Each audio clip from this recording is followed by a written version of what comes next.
Hey, welcome to the 125th episode of Just Shoot It, a podcast about filmmaking, screenwriting, and directing. I'm Oren Kaplan. And I'm Matt and Oren. This episode was brought to you by patrons Shane Collins, Ryan Moulton, and Oscar Vaca. Thanks, guys. Thanks. So this episode is just Matt and me. We are going to go through a ton of listener questions. We have a bunch of really great questions. I believe it's 6. We even have voicemails. We have all these things we've kind of been saving up for this episode, where you will find the answers to everything. How to hire people, how to get hired, what to do after meetings, and a bunch of other stuff that we are going to get into. We've got a treasure trove of listener voicemails from all over the world. We've got questions about working with inexperienced directors. We've got questions about living in a small town and how to crew up with your friends, and how to get exposure when you don't have a ton of connections. It's a great batch of questions, so if you've sent one in recently, this is probably your episode. But before we do that, Oren. Yes. What have you been working on lately? I have been doing a lot of post-production related things. I've been using Google Hangouts and Skype a lot to share my screen with various people I'm working on edits and visual effects shots with, which I find really awesome. Have you done that? Have you ever sat in on a session remotely? I have not, but I'm open to it. I feel like, obviously I'm just spoiled because I think all of my post has been in Los Angeles, so I've been able to go, basically. Or I take that back. There was CBNT5, the post was in New York, but we weren't working in real time together ever. Yeah, it's kind of fun because you can show people your cursor, you can show screenshots, you can do, you can really make sure people are looking at the exact same thing you're looking at. And nowadays, with everyone having good internet, it seems to go pretty well. The other thing I actually wanted to ask you about is I just had a meeting yesterday about a general meeting as a director, a meeting you actually recommended me for. And I think we might have talked about this before, but I don't remember what conclusion we came to. But what do you do after a meeting? Do you typically send a thanks for the meeting email? Yes. Especially when it's a general meeting, you're not talking about any one specific project. Yeah, I think it's worthwhile. I feel like 9 times out of 10, something comes up in the meeting that you have to follow up with. So someone will be like, oh, I'd love to see that thing you shot. Or, oh, this is that podcast episode that I was referencing. I think that there's enough, you have banter, you go back and forth. So you follow up with maybe a joke from the meeting, callback or something, and then some follow-up materials. I don't go on a ton of generals.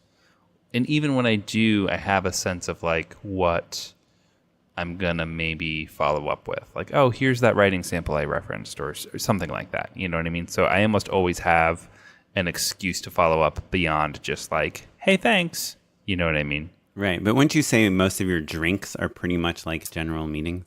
Yeah, but even still, a drinks, I would not send a follow-up thank you email. I don't think. Right. That's so much less formal than a general, you went on the lot and you sat down and you shook the hands and all of that stuff. Right. I did this thing last week where I really love this program called Mocha. It's a tracking plugin for After Effects. Sure, yeah. And so I get their monthly newsletter, and in the last one there was an article about Barnstorm VFX, which is the VFX company that is run by Lawson Deming, who is someone we both know. And so, wait, how do you know Lawson? Through crewing? When I was at Disney, he actually was a gaffer on a bunch of our shoots. Okay. And then through the visual effects world, I kind of know him. And I just sent him a note. I haven't talked to him for a year or so. And I said, hey, I saw this great write-up on you guys in Mocha's newsletter. That's awesome. Congrats. They're doing Silicon Valley. They're doing all these killing it. And Lawson's actually directing the opening title sequences for all these big TV shows now. Mm-hmm. Even though his main gig is owning a VFX company. Anyway, so I just said, congrats on the article. It was great. And he wrote back and said, oh, I'd love for you to come in and just I want to show you the stuff we've been working on and see if we can collaborate on something. So this is very loosely related to the thank you email conversation, but there is something nice about just reaching out to people that you kind of know in the industry and just saying hey, I saw this thing about you. Congrats. Because it's like that heartbeat of just keeping yourself alive in people's minds, and not in any sort of like opportunistic way, but just Sure. the importance of staying in contact with people that you like is really helpful, even if you have nothing to show them. Specifically. Absolutely. So what have you been working on lately? I was in an edit session all day for my short. We are 95% there. Oh, right. I was actually going to ask you about this. Yeah, it was super fun. It was, I think I always go through the emotional roller coaster of loving a screenplay and then loving your shoot and then seeing that first cut and being like, oh, man, I'm not as good at this as I thought, or like I wasted everybody's time, or I should, move to Milwaukee or something. I don't know. You just get bummed on that first cut because, as I always joke, it's the worst version of your movie. Like no one ever turns in a perfect first cut, and it's always going to be slightly different than what you were anticipating. And this one was really personal and took a lot of TLC, and so I feel like we finally got it to a place that I feel really good about. Cool, that's awesome. Yeah, it was. We talk a lot about notes, and obviously you and I know each other through the podcast, and so I feel maybe a little bit more comfortable being candid with you. And I always like to get your opinion, and I sent you a bunch of notes on your short today, but I always get a little nervous when I send notes. Like oftentimes I'll send notes to someone, and then even after I sent them, I'll reread them and think to myself, do my notes even make any sense? Because I know getting notes is just such a personal thing, especially when someone is telling you oh, this isn't working, this is what you need to do. Right. Which was a lot of what my notes kind of were. They were very I think this is a better way to do this, which is such a dick type of note to give. Well, I think the nature of taking notes is so personal and so complicated because you have to be open to them, right? And it's very easy and very human for them to feel like an attack, especially on something that you really have poured your heart and soul into. And so I feel like I am pretty good at taking notes in that I don't take them personally very often. But I have, on this one, I had some pals who sent notes on the script and I was a little bit bummed on it, mostly because they were right, which is a little bit harder. But I've been on every side of the table for notes. I've been in development proper. I've given script notes and picture notes on all sorts of stuff, and I've received them on the other side. And so I try not to have an ego about it, you just have to know that everyone is suggesting these ideas because they're trying to make it better, and it's kind of up to you to take them or not. So when you sent notes, they were great because they were super specific and really thorough and thoughtful. And I took some of them and I ignored some of them, and some of them I couldn't do because of the footage that we had. And that's always going to be the case with any substantial list of notes you ever get. It's only going to be one of those three. It's either going to be a good idea or one you don't care for or one you can't do. That's it. Right. Or I feel at least for me, a lot of times I'll have an idea and I'll be oh, this will be really good if I do this. And then I try it in the edit and it just feels too cutty, or it doesn't work, or it's too big a cheat. So to me, it's here's a bunch of things I would try if I was editing this. Yeah. And I don't know that they'll work or not, but maybe they'll address this thing. And I think what you're saying about taking notes personally, I actually take them the most personally when it's not my writing and I'm not that in love with the material, but I feel I've managed to make it work. And then someone's nah, doesn't work. And you're yeah. I worked so hard and I've convinced myself that this is good. And now you've reminded me that actually it's not that good. Yeah, that's pretty brutal. Yeah. But cool. So you said you're 95% done. We're going to do some drone shots.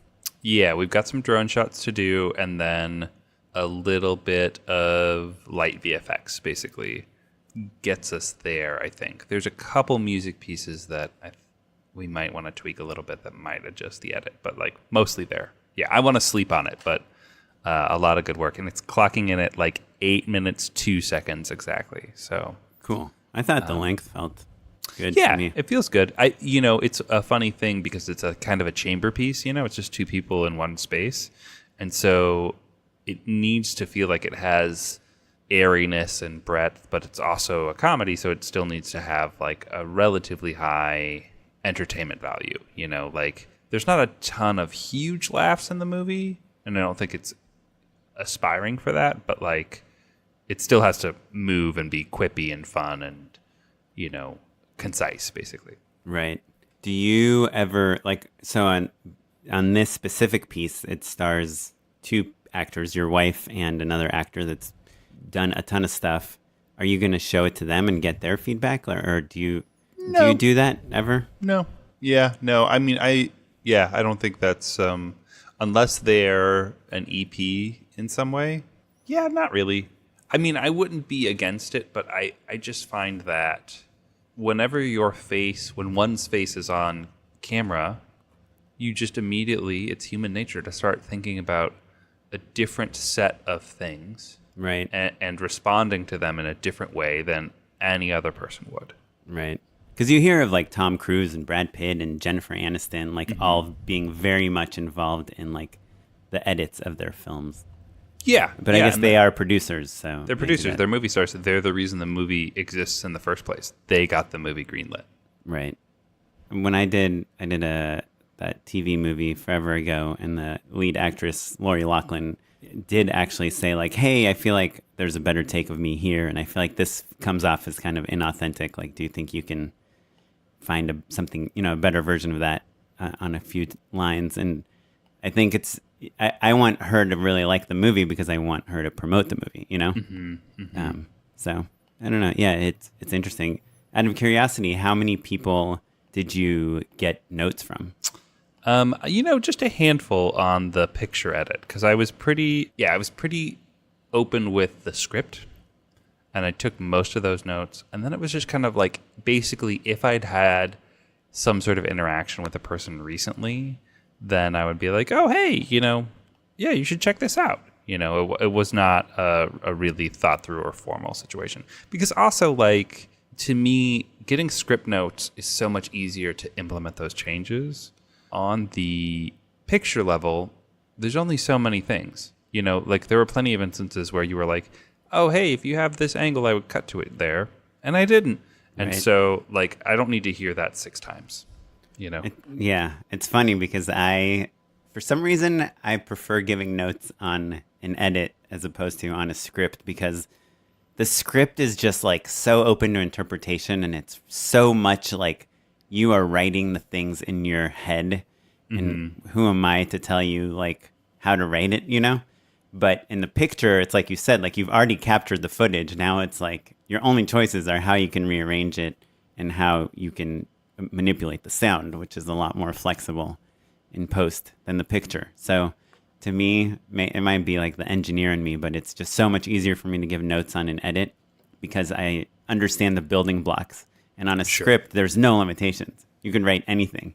So it's harder for me to like know what's helpful and what's not at the script level. I can say like, oh, I don't get this joke, or here's an idea for something funny or something like that. But I don't feel comfortable saying like, oh, this is your twist should be that, Or this doesn't work for me or yeah, whatever. because it might totally work. Well, and it's funny, now that I think of it, I have a lot more writer friends than I do director friends that I could be like, hey, I need notes on this short real quick. So like there is a distinct difference between someone who understands and regularly executes ideas and a person who is kind of creating them from whole cloth, And so it's just a different skill set. It's a different set, like, the notes that you get and the suggestions that you get from a director and a person who's really post-oriented are so different, even on a script level, than the other way around. So, right. Did you get notes from any editors? Just the one that was cutting it. Yeah, no. Getting notes is also, it's a particular thing because it is labor intensive and specialized. And so, yeah, I didn't spread the net quite as wide as normal, I think, on the edit. Right. basically. Yeah, I get real democratic with that stuff. Like, if one person says this doesn't make sense and another person says this does make sense, I'll try to ask like 3 more people, and just kind of go with whoever, like majority rules. Right. I mean, it obviously depends on what it is. Not a stylistic thing, but a clarity thing. A funny thing that came up in the edit today was it's a rare circumstance where you had given a note where you were like, I think you should cut this bit out. And somebody else said that's their favorite part. That did happen actually. On the script note, Madeline, our producer, was like, "Oh, I love." Like she wrote "ha" next to this certain beat, right? And it was cut in a way or shot in a way that I could implement either note, no problem. There was no technical reason why it would slow things down or like make. Everything worked perfectly in both circumstances, which is relatively rare. Normally you blocked it a certain way, and so that's kind of just how the edit has to be, even if you agree with the note or vice versa. Or like you kind of have to maybe make a compromise in terms of pacing or flow or whatever. This was a weird one where it was like all things are equal. It's really purely up to me. And I kept it. Damn it, Enlo. I know exactly what you're talking about. Because Chrissy turned her head twice. Yeah. Good on her. No, with comedy, that's the other thing. Like something might read super funny in a script, but then, when you see it in the piece, you realize like, oh, it's not, it's changing the flow, or it's like a funny joke, but it's unrelated to what has happened before and after it. But that is kind of the nature of like stylizing comedy. It's like, right, Family Guy is like famous for all these asides and non sequiturs and things of that nature. And if that is important to you to like establish that as part of your style, then obviously you keep it, even though someone's like, you don't need that. Well, yeah. You don't need it, but it's what I want to do. So I'm keeping it. There is like a funny thing in comedy in particular where it's like, not every single joke advances plot or action or story. Sometimes it's just a joke. And, especially I call it joke fatigue. If you watch things over and over and over again and you don't have fresh eyes, all of a sudden, you're cutting jokes that would work in front of an audience because you're just sick of them. Right. Yeah. Comedy. It's the worst. Woo. Cool, man. Well, I'm super excited to see the next cut and kind of see what you do. I just had an idea during this conversation that I'm going to make a short film and then post the first cut on the Just Shoot It website and just get a ton of feedback about how bad it is from the Just Shoot It audience. Ooh, that's fun. Sift through it and then ignore all of those people's notes.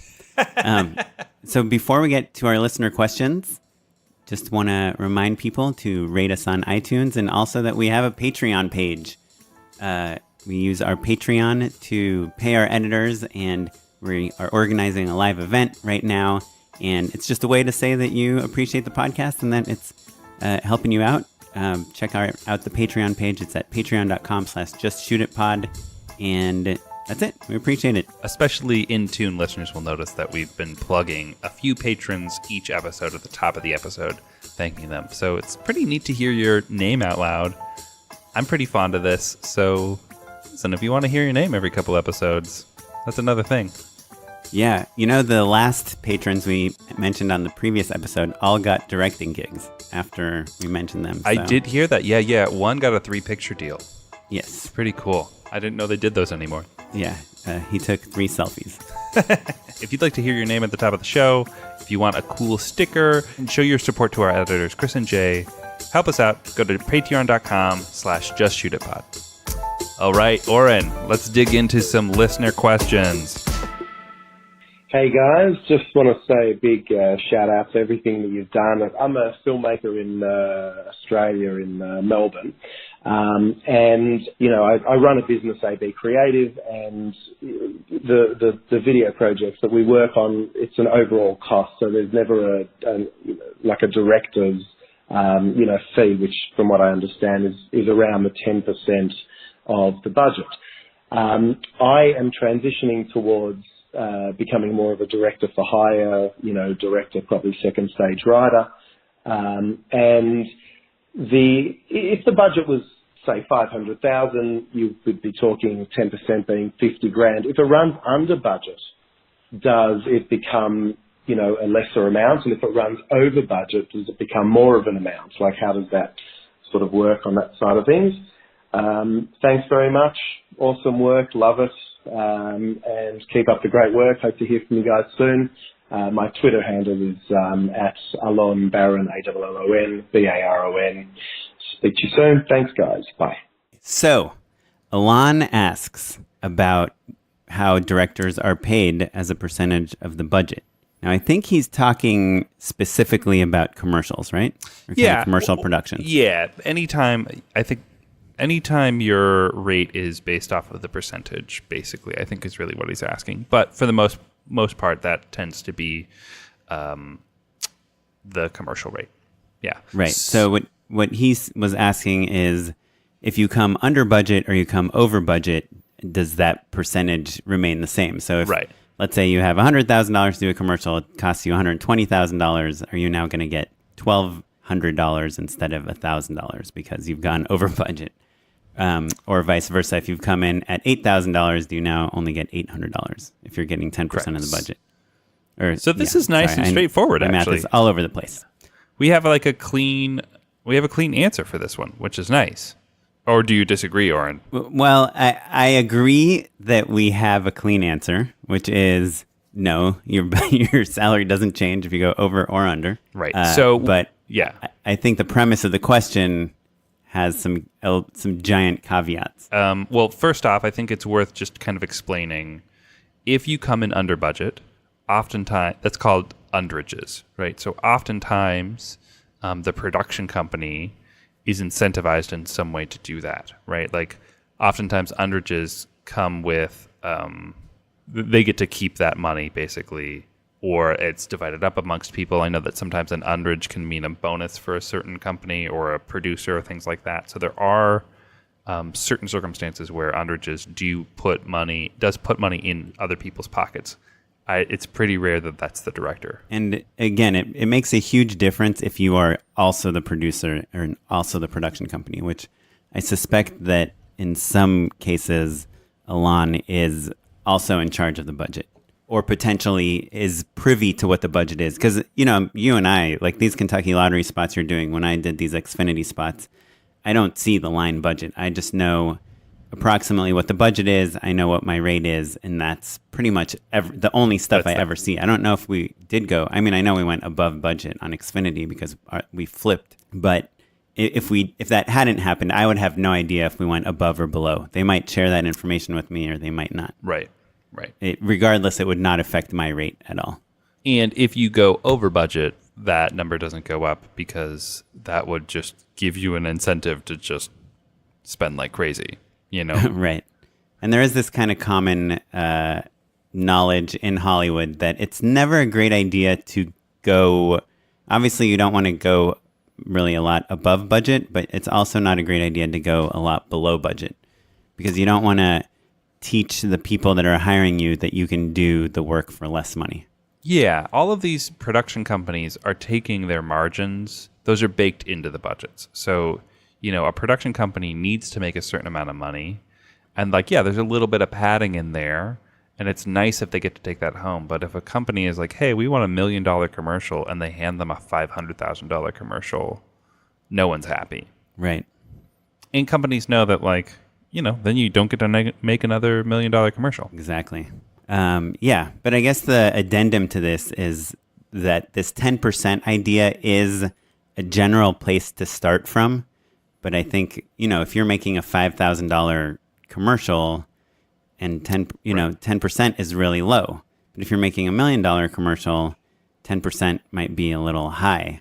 So, and then a lot of times, I mean, you and I have both done things where it's like a really cool job and a really cool premise, and we don't have the budget to support what we want to do, but we want to give it a shot anyway, and we will take a much lower rate just for the opportunity to go all out, to get that Steadicam, to get the techno crane, or to get this actor, to get this location. I I think of the director, part of the job of a person that is what we traditionally call above the line, right? Like a director, a producer, an editor, a DP, is that one of the reasons you have a lot of influence over the final product is because you could literally say, okay, well, if we don't have the money for this dolly, then take it out of my pay, right? It's not something that I would encourage anyone to do, and you should never do that. But being one of the kind of main creative voices on a commercial means there's some flexibility with how you structure everything, and you can influence that. So the 10% thing is like a good guideline to start off with, but I wouldn't not take a job because I was getting paid less than 10%, and there are some jobs I wouldn't take unless I was getting paid much more, way more, because I know the thing that I really think about is like, how much time am I going to spend on this? And what is your time worth? Yeah. Right.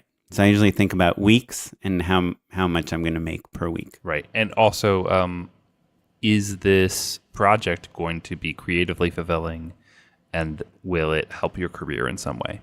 There are other incentives. Is it going to go on the reel? Yeah. So cool to hear, listeners. In this case, all the way from Australia. So thanks for listening, man. Next, we have an email from Supa Rubes. Apologize if I'm mispronouncing the name.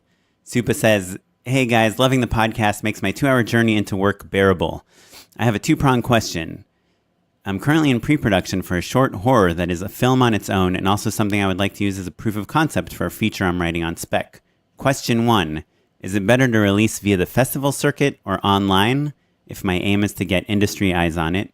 And question 2, if I do release online, is YouTube or Vimeo the better option for my goals?" First of all, as great usual, question. This is super thoughtful, really insightful. These are the right questions to be asking exactly when you are in this stage of development on your short. So good luck.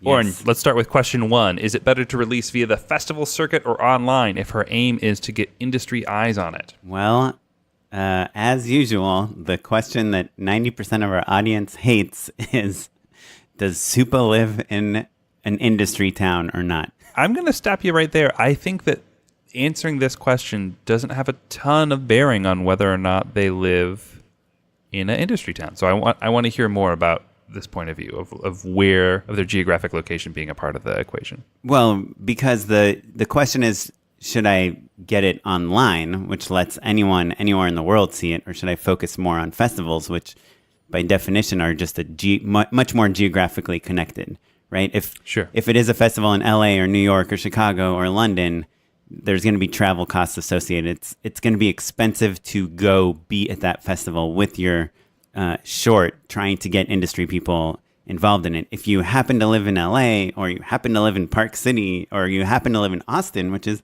a story we just keep hearing over and over on this podcast, which is Texas-based filmmakers getting their film into South by Southwest and that being a launching ground for their career. If Supa lived in Park City, I don't think that helps you get into Sundance.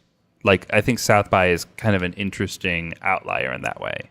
Do you know what I mean? Right. I think if you lived in Park City and you were like a friend of all the people that are running Sundance, it probably helps your chances to get into Sundance.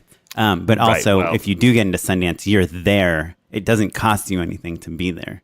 Yeah, I guess that Sundance, obviously, it's a special case because anyone would go to Sundance if they got it. Yeah, well, and also all of the programmers live here in Los Angeles. But yeah, I think there's an article about this question that we've been talking about a lot about lately, right? From the shortoftheweek.com crew. And their opinion is unequivocally put it online to get as many people to see it as possible. However, and if you want industry people, I think part of that strategy is also dovetailing with a big buzzy festival. So premiering on a festival and then capitalizing off of that momentum as quickly as possible by putting it online and letting people who have maybe heard about your movie because it's playing at a South by or a Sundance or somewhere fancy, then everybody gets to see it. I guess if I actually remove Supa's questions from the equation and just give my thoughts on what I would do if I made a proof of concept that also worked as a short, is sure, of course, I would submit it to some festivals that I think are worthwhile or local or easy for me to get to or just seem fun. But as a proof of concept, I would just contact industry people directly and say, hey, here's my proof of concept. Here's the feature script. What do you think? And obviously if it gets into a great festival, it's great to say this was at Sundance. But if it gets into like my neighbor's backyard film festival, it doesn't really matter. It doesn't help as much. So yeah, well, let's get a little more specific though, because this is a horror short, right? So like, I think certainly, playing Fantastic Fest or some other sort of genre, like high-profile Bloody genre Disgusting. space. Yeah. There's actually some great horror genre festivals in the UK also. Yeah, I mean, that's a whole world awesome. and a zone that I'm not super duper familiar with, but certainly has its own ecosystem. And I think that having laurels from a reputable horror festival when you're going to pitch a horror company is helpful. Right. But that said, so you obviously used to be in development at a studio. Would you care if somebody sent you a short film and said, hey, we want to develop this into a movie? Would you care how well that short did at film festivals? Or would you just look at the content? That's a great question. I think that people in development are constantly meeting with really talented people who have great ideas. Great ideas are a dime a dozen, right? So the thing about it is that you need a great idea that you can then sell to your boss for some reason. So is there recognizable talent attached? Do they have some sort of festival credibility? Like you need other outside signifiers to say, hey, this is good. It's not just my taste. Objectively, this is good. So does it have a bajillion views? Did it play South by? All of those things help your case, basically. So, like, I looked at, I always go back to the Workaholics. Those videos didn't have a ton of views, and no film festival ever played any of their sketches, to my knowledge. And Right. no one cared, right? And they made Workaholics, and it was incredible and a huge hit, blah, blah, blah.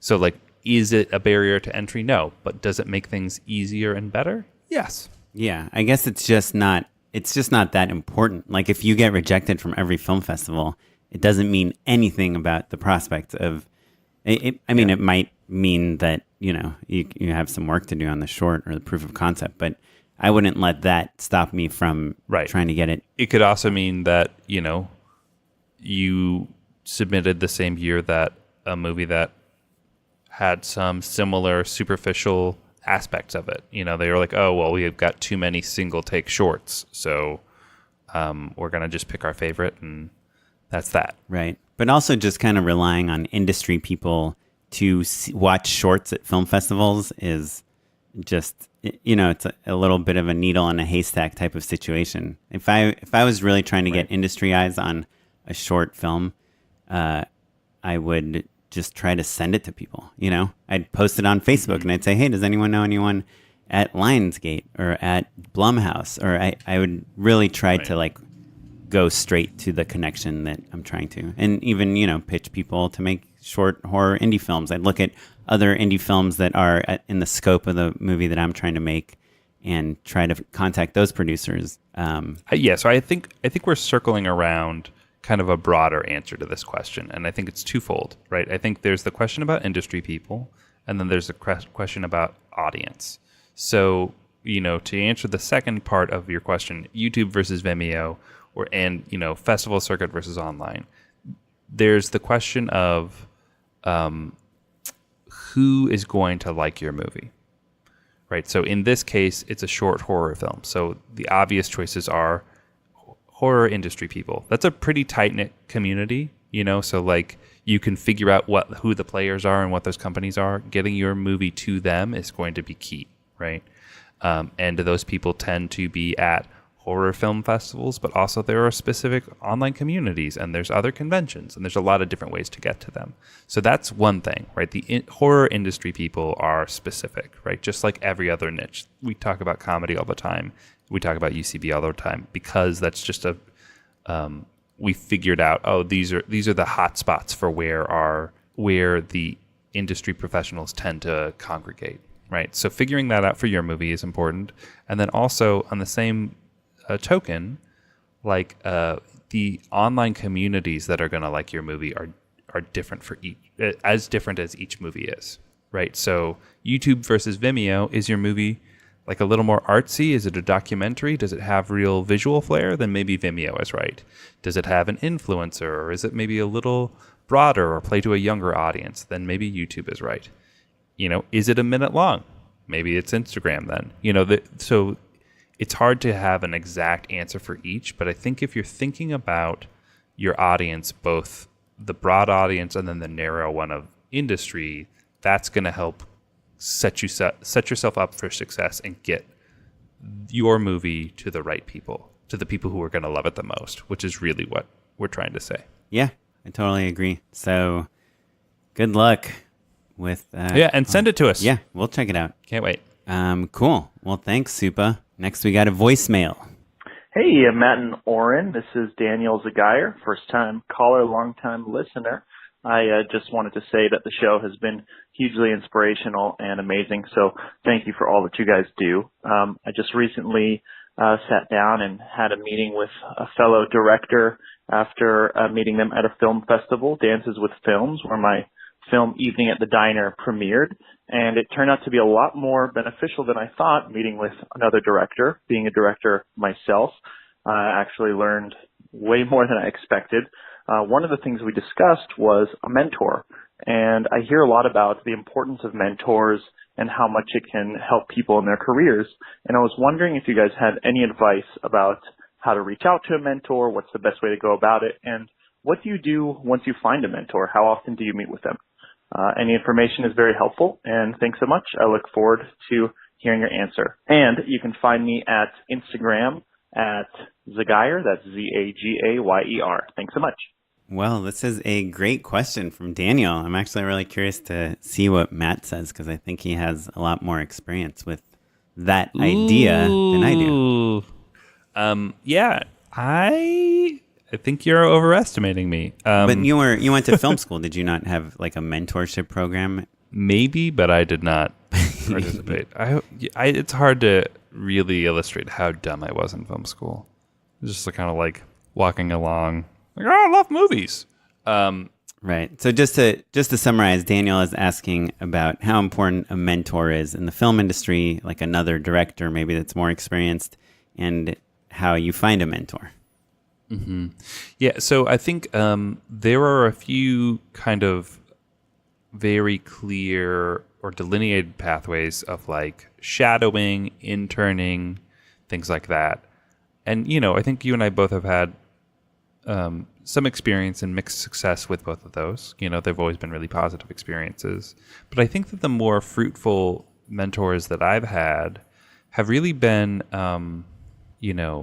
more in the realm of like coworkers, honestly, like people that I could turn to ask a question of like, I don't know how to navigate this space or that, or, they were more kind of office job mentors, actually. And that the filmmaking, I don't think I've had a real director mentor in the same way. What about you, Oren? I don't think I've had like a mentor per se. At least I've never used that word. There were a couple filmmakers early in my career, like Mitch and Phil, that have both been on the podcast before, that were just making a lot of movies, and I was friends with them and I worked on their movies, and I really learned about how they sold and what worked and what didn't work, and how they casted, and how they shot things and how they scripted. And I learned a lot about filmmaking from just like hanging out with them and seeing their career. And it gave me a lot of inspiration to feel confident that I could do it myself, because I kind of saw how they were doing it. But yeah, I've never really kind of seeked out, is that a word? I never I never sought a mentor. I did shadow, a couple times, and it was okay. Yeah, if you were in a bind, if you needed advice from someone, do you have someone you could call? Yeah, this was a long time ago, but during the podcast, I was like doing some reality TV type stuff, some unscripted stuff, and I was really nervous about it. And I had asked some friends if anyone knew about like a director, producer that worked on a lot of unscripted reality TV shows that I could meet with and just kind of go over my plan with them. And that happened. And I have director friends that have asked me like, hey, can you show me what your shot lists look like? Or, hey, hey, can I just like meet up with you and tell you my plan for how to shoot this, and maybe we can brainstorm like what angles seem valuable. And I've done that with people too. I mean, I think, a big part of why we do this podcast is so that we get to talk to other directors, because it's not something that you ever do on set, really. But yeah, I mean, I don't know. I wanted to direct something in an Adam Ruins Everything style. So I had lunch with Matt Pollock, who directs Adam Ruins Everything, and asked him, hey, how do you guys shoot that? Where do you put your cameras? When do you do the blocking? And how is it so seamless? And how are the transitions worked out? I'm having coffee with Matt Barber tomorrow, another TV director person that loves kind of trading tips and tricks. So I think, in that way, it's like a mentorship. But I guess I never thought a mentorship is anywhere near as important as like creating finding your people. Yeah, now that I think of it, I feel like my mentors were all, like I said, like people that I would work with and kind of could ask questions. I mean, certainly, I guess now that I think of it, Kent Alterman was like a pretty big influence for me.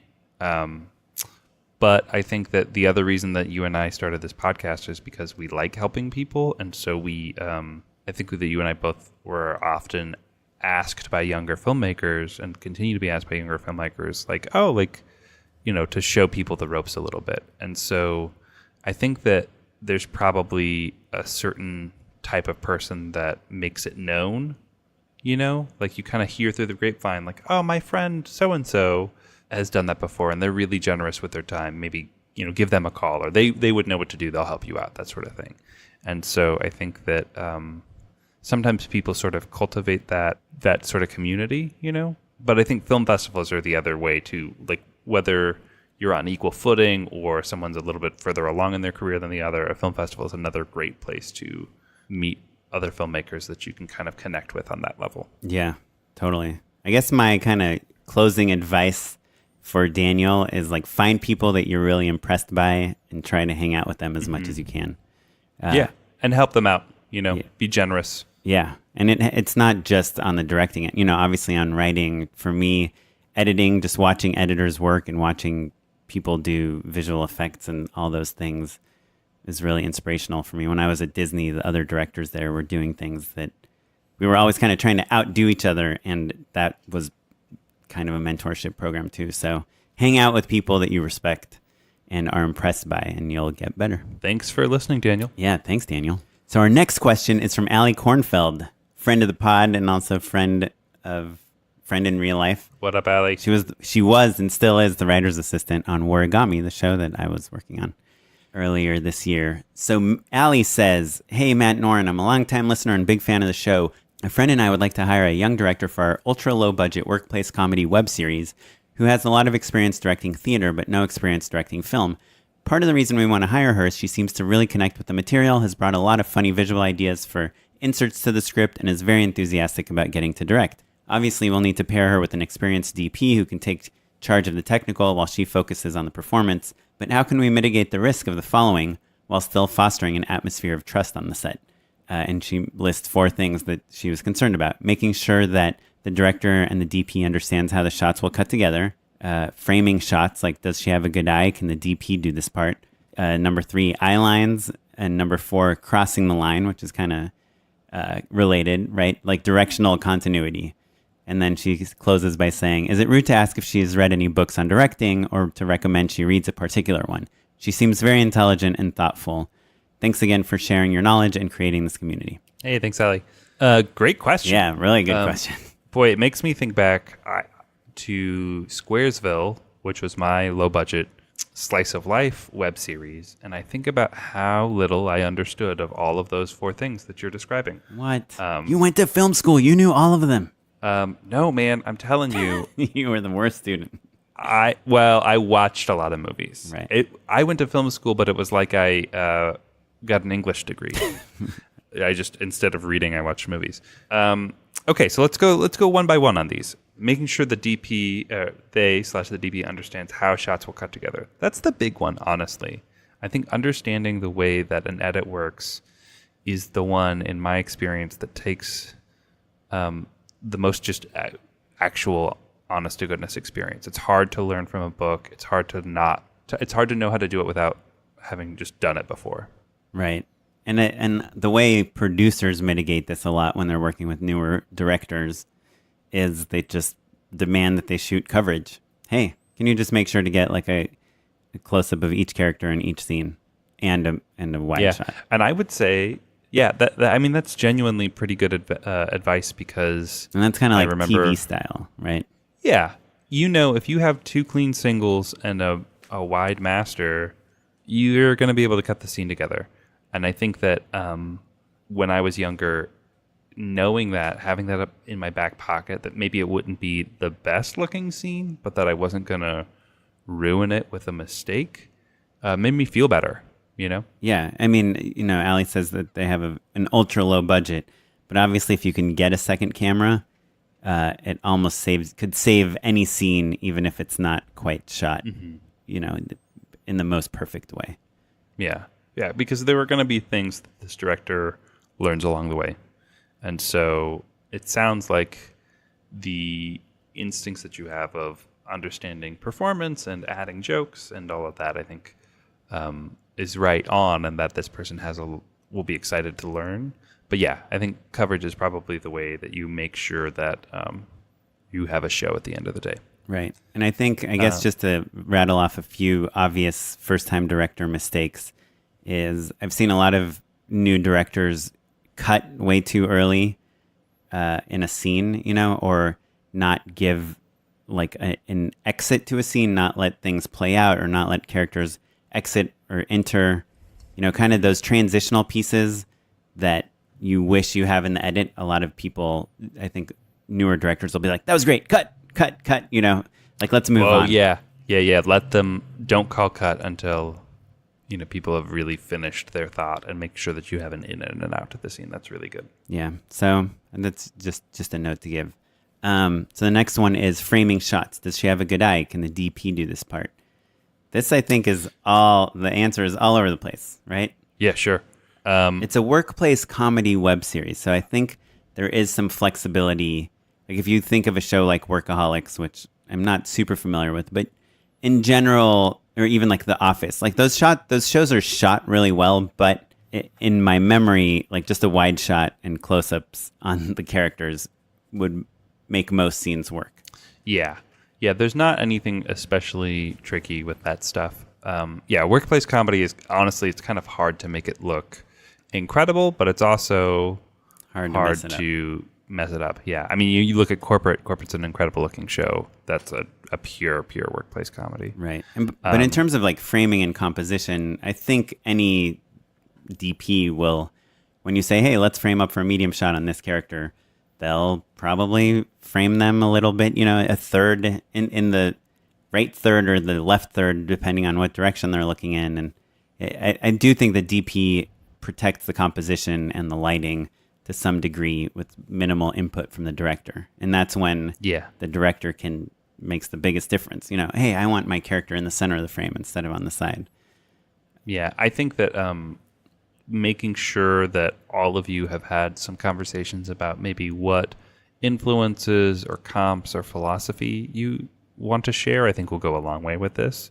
So, when I'm shooting a show, it's pretty rare that I walk over to the DP and say, hey, this is exactly how and where I want this single to be, right? They kind of know, because we've already had multiple conversations about how I like the singles to be shot in this episode, and unless it's a special, like more or less they know. Like we walk to basically the same spot for where the camera's going to be, without having to talk about it too much. And that's because we have that set of guidelines and philosophies already. And so I think that early on, your director can talk with the DP and they can say like, hey, these are the things that I like about these shows or these movies or these paintings or these music videos or whatever your references are. You can talk about what they like about it.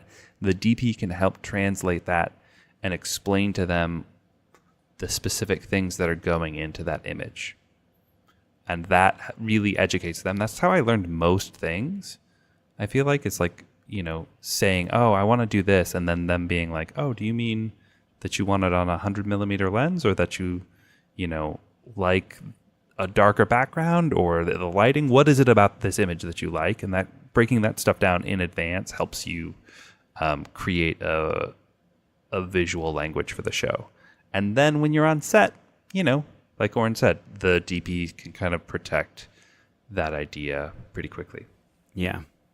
And then finally, in terms of eye lines and crossing the line, obviously on any normally budgeted shoot, you would have a script supervisor that basically keeps track of that stuff. If you don't have a script supervisor, because it's a very low budget, yeah, you just kind of bring it up, say it to the DP, be on set, alley yourself, and just make sure that we're not crossing the line and we're not, messing up eye lines. And I think there's a non-rude way to say, like, hey, I know most of your experience to the director. I know most of your experience is on stage and not in front of the camera. Are you familiar with the 180-degree rule? And do you know how to set up eye lines? Because I would love for any time you're not sure of that, any of those things, for you to come and ask me or ask the DP. Right. And a DP will look out for you. I think that I bet there's a great YouTube video or two out there that helps explain this stuff that, would make you feel better about being able to double check things, and also that you could send along to this director just to be like, hey, I know this is a thing that's complicated for people. It can trip them up. I found this great resource. Take a look. Because really it's just, if you have a video that illustrates, understanding the way a character looks in frame relative to how that connects them to the geographic space and how you can control that, I'm sure there's a video or two, there's probably 1,000 that do a very clear job of explaining how it all works. Yeah, I agree. So the final kind of question is it rude to ask if she's read any books on directing or recommend that she reads a particular one? I'm trying to find the book that I read when I first started directing. It was not like a famous one at all, but it was really the basics of like where to put cameras and how to block people. Mm-hmm.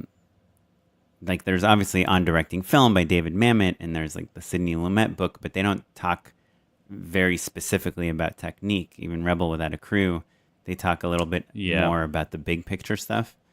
But if you go to Barnes and Noble, there's for sure books there you can just kind of look through. And like you said, probably find an intro to directing video on YouTube. So because I think that it sounds like they're hiring a person who's got a lot of artistic merit. And so they really just want to make sure that they don't inadvertently make an easy technical mistake. Right. And so I think those kind of dry YouTube videos are going to be the lifesaver on that stuff. Yeah. And I emailed this directly to Allie, but I think the number one thing as a producer that you can do with a new director to feel better about everything is just demand a shot list. It's happened to me many times. It's happened when I worked at Disney.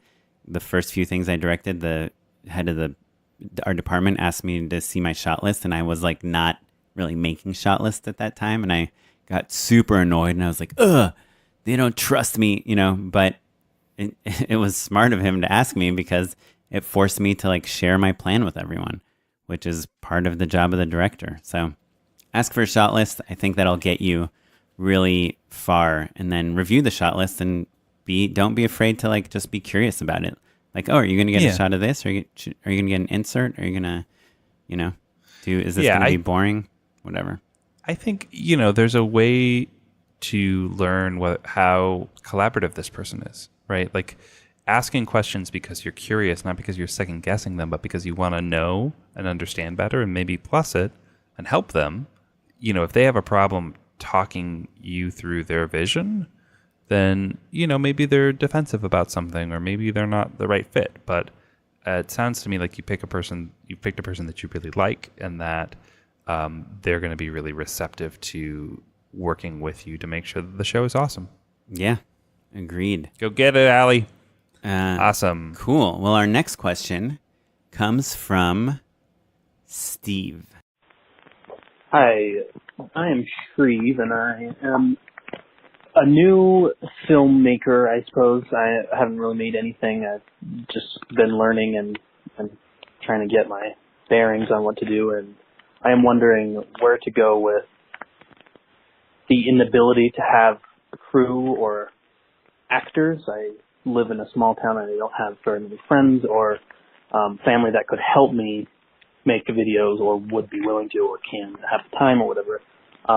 What kind of advice could you give me and other filmmakers in my position on that topic? Thank you. Okay, so Steve lives in a small town. He doesn't have a huge network or community yet, and he's trying to figure out how to still follow his dreams and make these movies. What's the answer? Well, the first thing that comes to mind, and I bet we'll probably work through a few other opportunities. I always think of animation. I grew up I grew up with just a camera and some toys, and that was kind of my very, very first introduction into filmmaking. I think of the Extra Credit Studios guys, where they were just how do we make these things? We've got these ideas, and they just started cranking out stop motion videos. And so that's kind of the first impulse for me, but maybe that's because that was my intro into filmmaking in the first place. What about you, Warren? Yeah, I mean, I think, look, when I started making film, I was an engineer, and I worked with a bunch of engineers that had, it's not that they had zero interest in film, but they had zero aspirations to work in film. So I did live in San Francisco, which is not a small town. I found every kind of city club. I think there's this website called meetup.com that kind of finds people in your area that have similar interests. So I would definitely try to find a film meetup group. And then like Matt said, just make your own stuff. Go, make documentaries, record yourself doing a voiceover about your family. If you have kids or a spouse or one friend that's willing to record you acting in something, go do it. Make a story about, I just saw someone post in the indie film community group a video about a jogger. It's just one girl jogging and then someone kills her, it was a horror short. So it's you literally need one or two other people. So if you work with someone and just ask them if they're willing to help you out, or if you don't want to do that and want to just kind of start editing, doing it messing around with footage you find or footage you shoot on your cell phone or whatever, you can do that. But I do think filmmaking is a super collaborative process, and that's what is fun about it. And so just find people, beg people. When I was not in LA and when I was just surrounded by engineers, I literally would talk to someone about cooking and be like, hey, do you want to come cook for my shoot? And then I'm like, hey, we kind of need you to stand over here and just be in the shot and say this thing, And I would just force people to be in my things. I think also it's easy to underestimate how cool it is to be in a movie. And so, Steve, if the crew is a slightly different deal, but asking people to be in a movie, to star in a movie, or you wrote a role for them, or even holding auditions, it can be really surprising how people are excited by that and galvanized by that. And so, I think putting yourself out there, trying to hold auditions maybe in a community center or, posting, on Craigslist or even Nextdoor or something like that. If there's a theater community or a local theater or, a public access network, any sort of hub that you can kind of tap into and start volunteering for other people and other artists, I think that's your best bet. That supposes that your community is large enough to support those communities. But, I think every high school's got a theater program,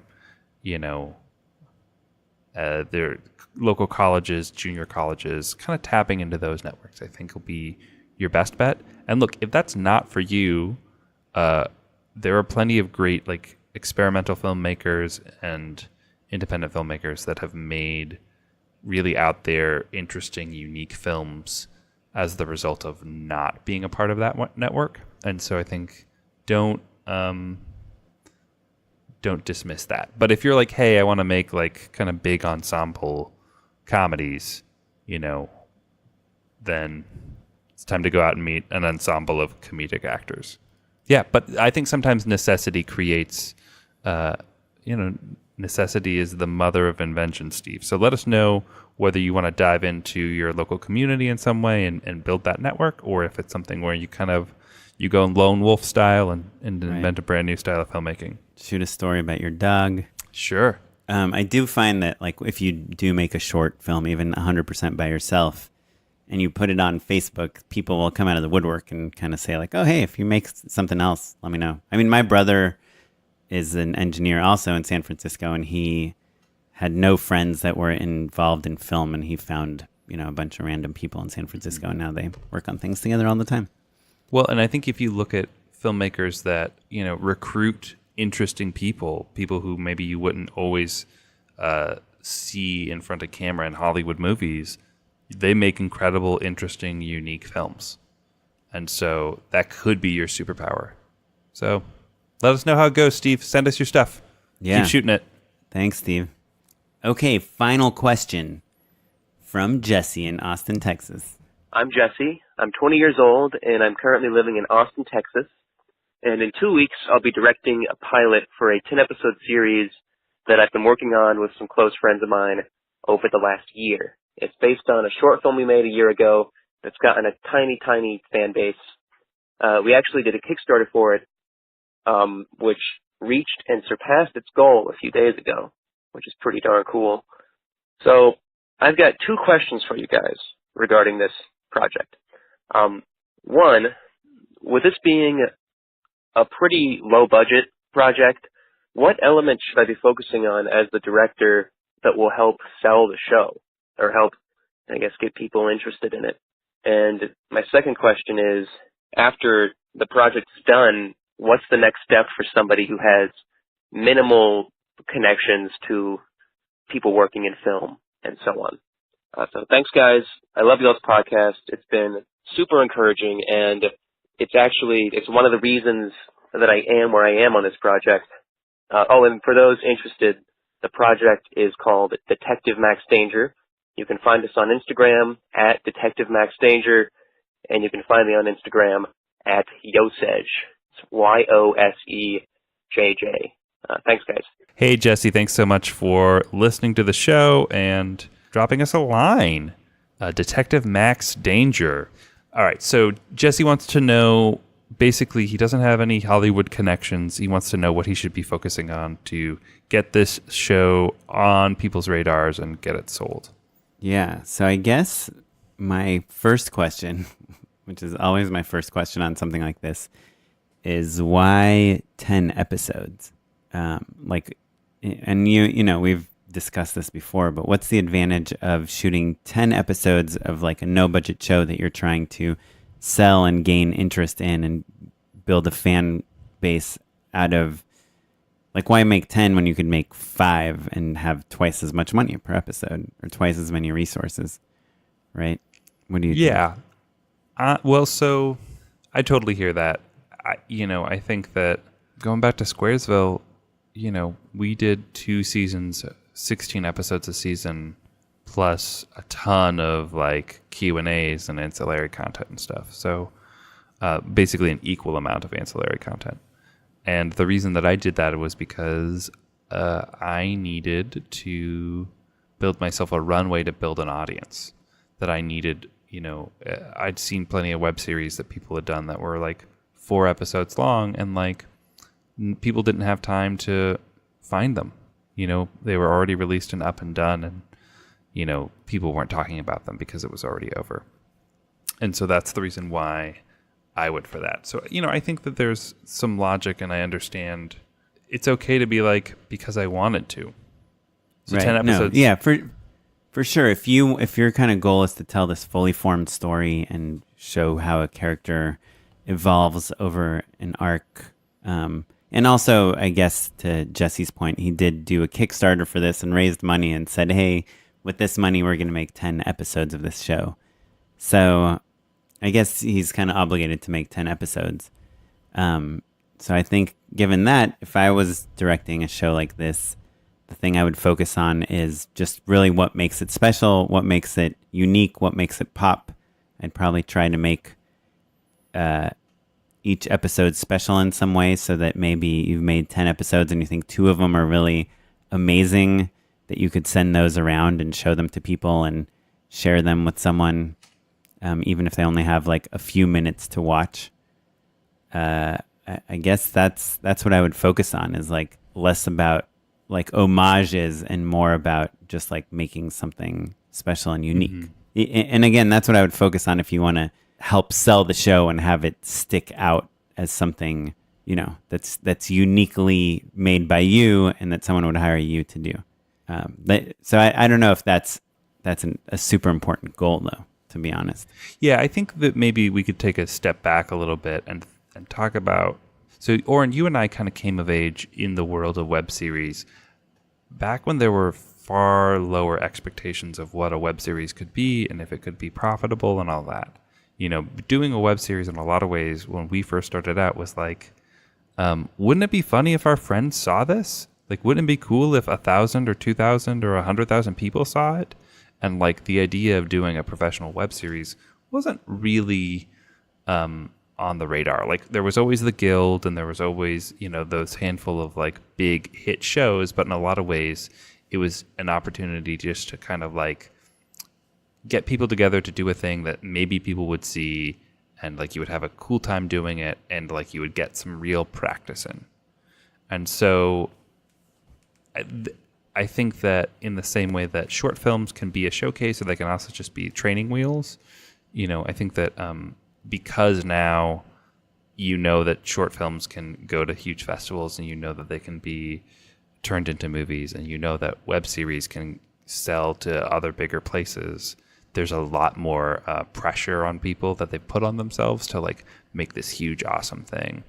And I wonder if, Jesse, maybe like just kind of recalibrating your goals to not worry about big time Hollywood connections or sales, and just like honing your craft and having a good time and figuring out what you like to do best and what you're really good at over the course of 10 episodes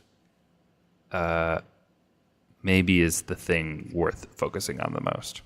Yeah, I think Matt's answer is actually perfect for once. Yeah, I agree. It's no, I'm just kidding. But I think that, yeah, what Matt is saying is exactly right. Like, don't worry about Hollywood. Just make like the show that you love and that cracks you up and that you're excited to show people, and ideally build an audience, you know, and that then you can share that with industry people, or you can submit it to festivals, or you can, you know, there's a bunch of online film festivals now too that you can send it to, and TV film festivals and things of that nature. But I really wouldn't focus on that at this point, because, you know, I don't know that like making kind of an ultra low budget web series is really something that you make to sell and to like get into Hollywood. I think it's more of just like you're starting to like define yourself as like a filmmaker and a director, and this will be part of your portfolio and what is like your calling card as a filmmaker, and just focus on making it as good as it can be, you know, like the thing that excites you the most, and cast like the actors that you love the most, and get awesome shots that you think would be great to have, and funny performances, and, you know, whatever is the reason you're making this, and that it excites you, focus on that. And like Matt said, I know it's not a satisfactory answer, but just don't worry about the Hollywood-ness of it at this point. And also, that's not to say don't take it seriously. That's the opposite. Like, this is important, valuable stuff to find your voice, to practice, to get like a really sharpened knife, you know, to really hone your skills is really, really essential. And doing 10 episodes of a series is like, I think, the fastest way to do that. We were just joking about how little I knew when I started Squaresville and how much better I was at the end. And that made me capable and ready to start directing professionally. But Squaresville was not the initial plan of like, I'm going to make my living off of, or this is my meal ticket in any capacity. It was really just like, make a calling card. Right. And that was my third web series. Right. Well, I guess I'm thinking of like the very first OK Go video, where it's just the band members dancing in the backyard, shot on like a handy cam on a tripod. Like, there's no way those guys were thinking, hey, what can we make that will stick out, that will get like Hollywood to see us or the record industry to see us, or that will make us famous? They were like, this is just hilarious and it's awesome, and let's just make this, right? Like think of your favorite things that kind of started small, and I just imagine none of them are like super calculated in terms of like catching a specific person's attention, Yeah, they absolutely. succeed because of the passion behind them for the content. Awesome. Well, thanks so much, Jesse. Godspeed.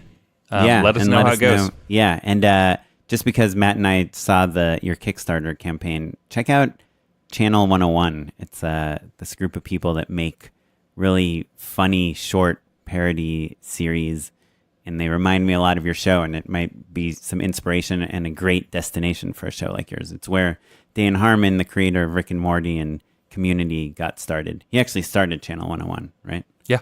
Yeah, him and Rob Schraub was another awesome director. Yeah, so check that out.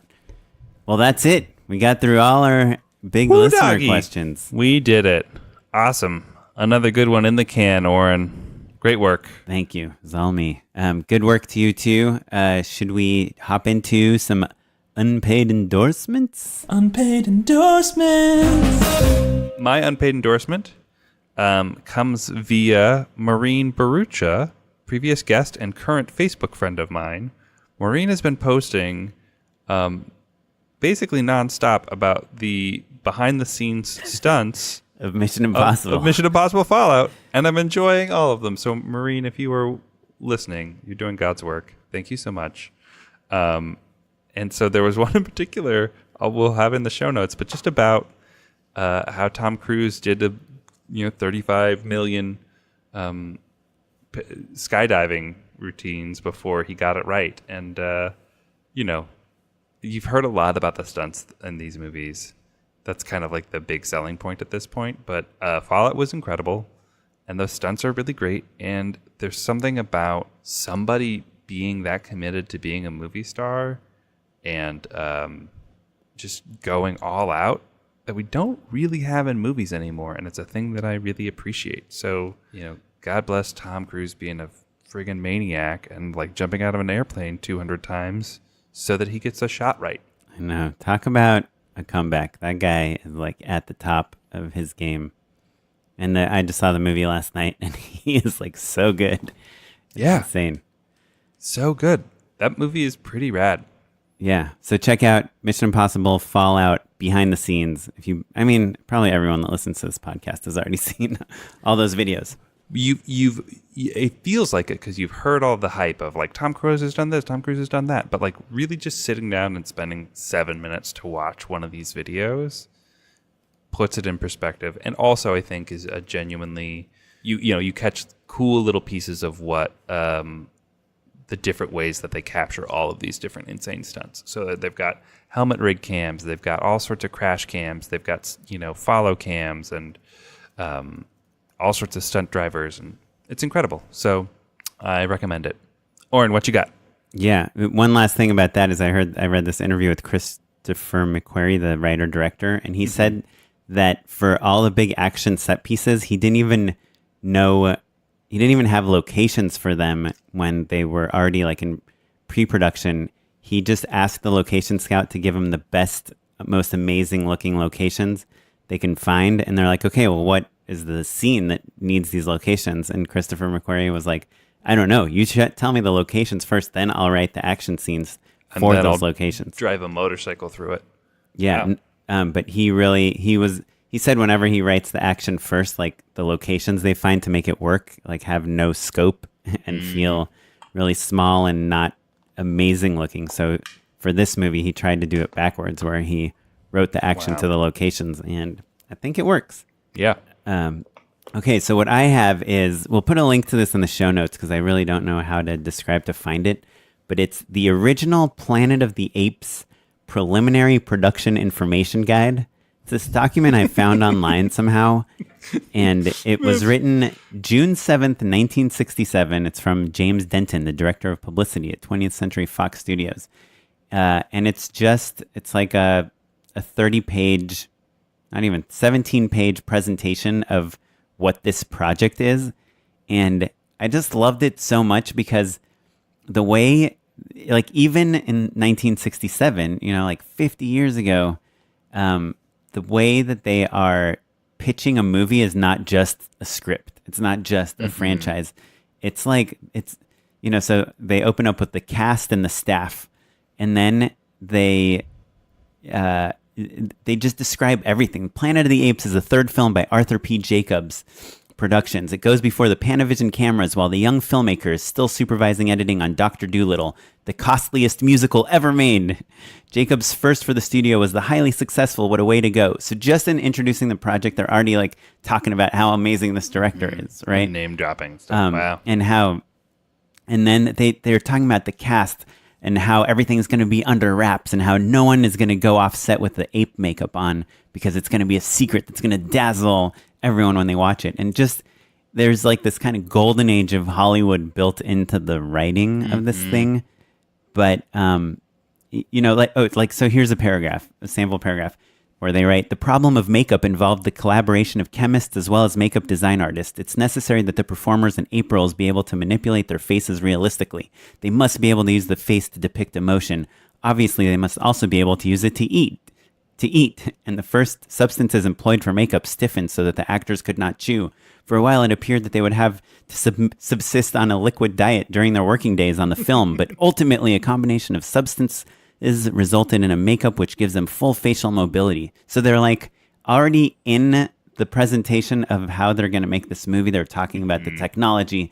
They're talking about like this one actor used to be in the Navy and now he's playing like a Navy corporal, and this woman was so amazing in this film and she's going to, come to a whole new level. So I don't know. It's like a 50-year-old pitch document for a movie that's just like so good and so exciting. It reminds me of J.J. Abrams' Bible for Lost, if you've ever read that, where you're just like, it's just text. There's no pictures, there's no visuals, there's no layout, nothing, but you're reading it and you're like, ooh, this is exciting. I do want to be a part of this. So I think it's just like a great document as an example of like how just words and text can get people excited about a project, because it's something that I'm thinking about on a daily basis. Like, how can I get people excited about my projects? So check it out. Planet of the Apes Preliminary Production Information Guide. Well, you want to give us the end credits? Yeah. Well, thanks so much, Oren. You can find out all about the things that we talked about on the show at justshootitpod.com. All of our social media is at justshootitpod. You can follow me at Mr. Matt and Oren. And me at Smitey Pyleg. And this episode was edited by Jay McAuliffe. And our webmaster is Ewan Williams. And our producer is Madeline Rosewatt. The music you're listening to is from the Free Music Archive and the artist Jahzzar. And rate us on iTunes. We'll catch you next time. Thanks, everyone. Bye-bye. Bye.